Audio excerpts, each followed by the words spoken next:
Bulletin का आगाज करेंगे। चीफ इलेक्शन कमिश्नर ऑपोजिशन के तर्जुमान बने हुए हैं। सियासी होने की वजह से लोगों को इलेक्शन कमीशन पर एतमाद नहीं रहा।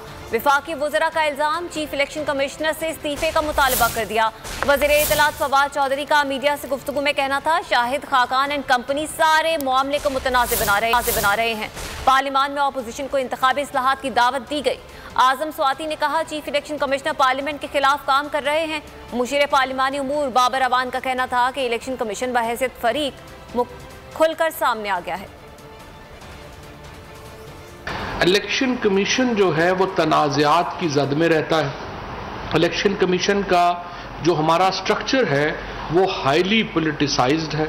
चीफ इलेक्शन कमिश्नर साहब को ज़्यादा शौक आया हुआ है कि वो एक अपोजिशन के माउथ पीस के तौर के ऊपर काम करना चाहते हैं। अपनी रिकमेंडेशंस को हम लेके पार्लियामान में गए और हमने दावत दी अपोजिशन को कि वो आए और हमारे साथ बैठें और इंतखाबी इस्लाहात के ऊपर बातचीत करें।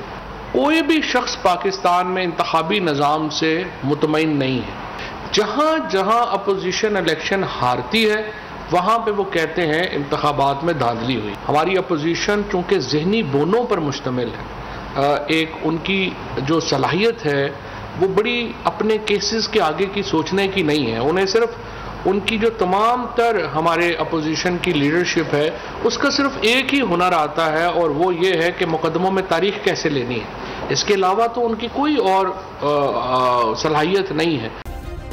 सब्सक्राइब करें और बेल दबाएं ताकि कोई खबर रह न जाए।